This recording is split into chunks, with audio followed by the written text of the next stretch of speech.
Team Reptile is rounding up work on its upcoming Bomb Rush Cyberfunk, and the game looks set to be one of the more promising releases of the year. With its release date quickly approaching, the time seems ripe to take a look at the game and list down 13 points that might help in making an informed decision about purchasing the game. We have a lot to cover, so let's get right into it.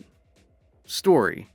While Bomb Rush Cyberfunk's story might not be the reason you would want to pick up this game, the developers seem to have done a mostly good job of crafting a tale that will guide you through the adventure with reasonable motivations and conflicts. You will be stepping into the shoes of Red, who used to spray graffiti on walls across the city, but now he has a replacement AI head in place of his face for some reason. The story revolves around trying to find the culprit who took Red's head in the first place, which will take you through different districts of the city as you spray graffiti and grind on rails to get to the bottom of it all. Again, it's not a story that's going to win any awards, but it just might be interesting enough to keep you going through to the end credits. Art style and inspirations. Bomb Rush Cyberfunk is heavily inspired by SEGA's work on the Jet Set franchise, and the complete absence of that franchise for decades at this point makes this the perfect remedy for those wanting to quench the thirst for similar games. And much like Jet Set Radio, Bomb Rush Cyberfunk also uses a cel-shaded art style to depict its funky world, complete with all of the popping colors and cartoony character models that come together to make for some absolutely gorgeous visuals. While it might not compare to many current-gen releases in terms of raw fidelity, it certainly has an inherent charm that makes it stand out against the crowd. Grinding mechanics. As you can already gauge from the trailers and gameplay footage, the moment-to-moment gameplay revolves around grinding on rails as you try to build momentum and perform all sorts of tricks by chaining acrobatic moves with one another. Furthermore, you can also run alongside walls, slide for great distances, or even do a swift dash in the air to cover large gaps. Suffice it to say, it looks absolutely slick, and Team Reptile has done a great job of nailing the game feel in this aspect. And everything from the animations to the feedback works in cohesion to create a smooth-flowing gameplay loop that's just enjoyable at its core. Gameplay variety. Of course, just grinding on rails while wearing your regular inline skates is bound to get boring after a while. Thankfully, Bomb Rush Cyberfunk features 3 different modes of movement, namely inline skates, skateboards, and BMX-style bikes. You can use any of the 3 options to glide across the environments, and stunts for each will be different, with unique animations that should help keep things interesting and induce a level of variety in the gameplay as well. The rep system.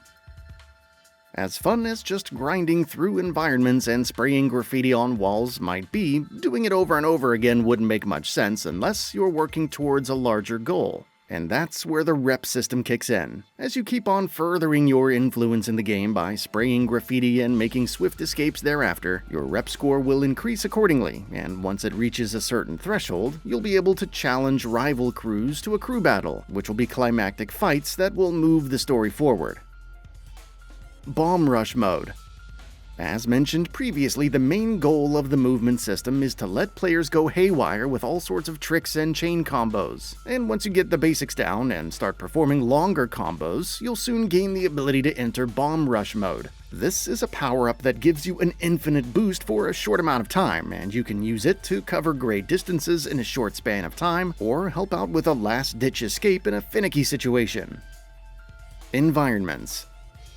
The game is set against the backdrop of New Amsterdam, which is divided into 5 distinct zones, or as the game calls them, boroughs. Each of these boroughs presents new opportunities to cache and obstacles to cross, and you can expect major differences between these zones on a visual front as well. The environments themselves look to be pretty open-ended, which should allow you to freely grind your way as you try to reach the objective or just perform cool-looking combos. Collectibles. Exploration will play an important role in the game, and player progression is largely tied to how thoroughly players check out every nook and cranny of each borough. You can find new pieces of clothing and graffiti pieces all across the city, and collecting these will help you express yourself better, and if you're going for 100% completion, collecting these goodies will be a quintessential part of the experience. Recruiting new members. Another thing that you can collect during your exploration is new crewmates who will help you join your cause and make your quest a bit easier. Once you spot any skater NPC who looks like a good fit for your crew, you just need to go up to them and have a short interaction, following which they will become an integral part of your ever-growing Bomb Rush crew. Police Response System.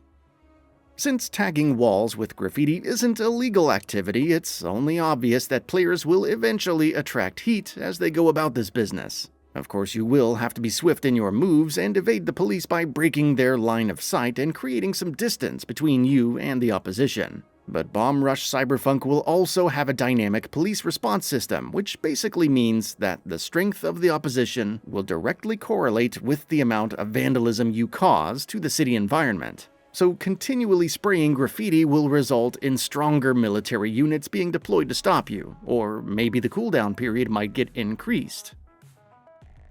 PC requirements.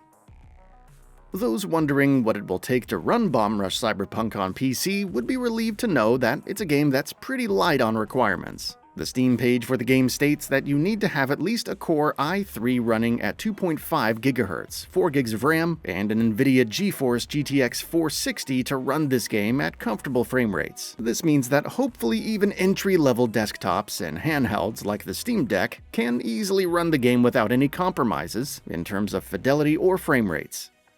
Release date and platforms. Over on the release front, Bomb Rush Cyberpunk is slated to release on the 18th of August 2023 for Nintendo Switch and PC.